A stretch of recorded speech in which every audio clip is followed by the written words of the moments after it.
Hello बच्चों, let's see the question. The question says a sonic source located in the uniform medium emits wave of frequency n. If the intensity, energy density means energy per unit volume of the medium and maximum speed of the oscillation of the medium are respectively I, E and U naught at a point, then which of the following graphs are correct? So provided with the four graphs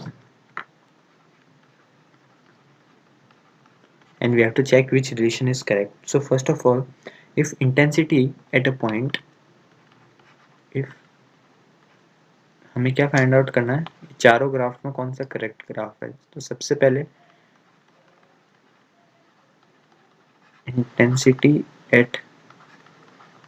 point I किसके बराबर होगा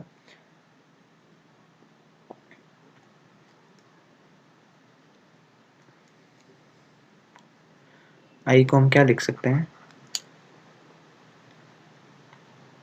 eight a point is I then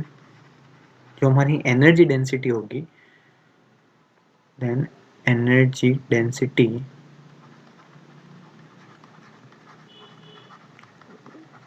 वो हमारे किसके बराबर होगी E is equals to I by clear और ये क्या है wave propagation velocity wave propagation velocity clear so हमारा I by I is equal to कितना आया आई अपॉन वी ये हमारा पहले रिलेशन है इसका मतलब क्या है हमारा जो एनर्जी डेंसिटी है वो किसके प्रोपोर्शनल है हमारी इंटेंसिटी के सो फर्स्ट ऑप्शन क्या होगा करेक्ट होगा बिकॉज इनमें क्या है लीनियर रिलेशन है first of all linear relation है और इसका ग्राफ कैसा होगा straight line passing through the origin ठीक है तो हमारा ऑप्शन फर्स्ट क्या होगा करेक्ट होगा स्ट्रेट लाइन इसका पाथ है तो फर्स्ट ऑप्शन क्या हमारा करेक्ट है अच्छा अब हम सेकंड ऑप्शन हमारा रॉन्ग होगा बिकॉज इसमें ये क्या कह रहा है कि एनर्जी डेंसिटी कांस्टेंट होने पे हमारी इंटेंसिटी क्या है बढ़ रही है तो ये हमारा ऑप्शन रॉन्ग हो जाएगा अब थर्ड ऑप्शन की तरफ बात करते हैं ठीक है सो थर्ड ऑप्शन में हमें क्या दे रखा है स्टूडेंट थर्ड ऑप्शन में और फोर्थ ऑप्शन में हम बात करते हैं पहले सो हमें पता है इंटेंसिटी को मैं लिख सकता हूँ इंटेंसिटी बराबर भी क्या होता है 2 pi square frequency square a square rho square और V square that is our wave propagation velocity so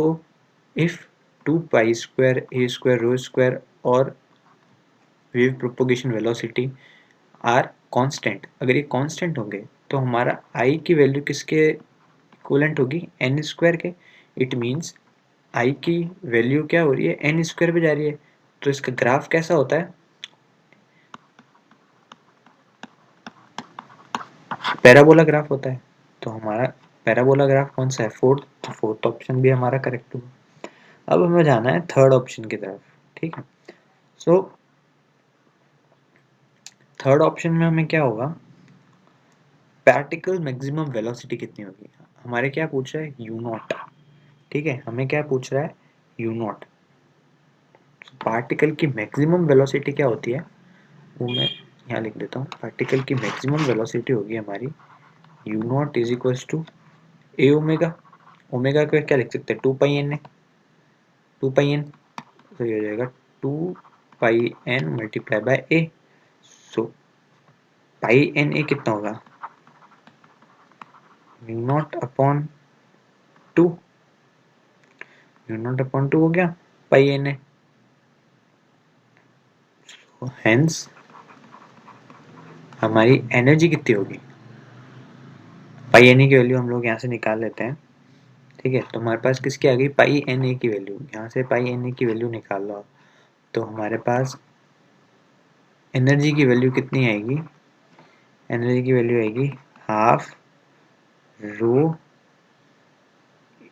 you square you not square की वैल्यू कितनी है 2 पाई एन ए क्लियर सो इसका हम स्क्वायर कर देंगे तो ये कितना हो जाएगा। सिंपली मैथमेटिक्स का यूज़ है स्टूडेंट। हमारे यहाँ पर 2 पाई एन ए का भी स्क्वायर और म्यू नॉट का भी स्क्वायर, तो दोनों तरफ आप स्क्वायर कर दोगे तो what you will get the value of mu naught square. और यही हमारी म्यू नॉट स्क्वायर की वैल्यू जब हम ई में पुट करेंगे, यहाँ से वैल्यू निकाल के यहाँ पर हम पुट करेंगे तो हमारे पास एन टर्म, इससे दोनों एक्सप्रेशन को, लेट्स से हमारी इक्वेशन नंबर हो गई 1, इक्वेशन नंबर 2, और हमें पता है वेलोसिटी, पार्टिकल मैक्सिमम वेलोसिटी कितनी होती है, ए ओमेगा। ओमेगा की वैल्यू कितनी है कि हमने 2 पाई एन है,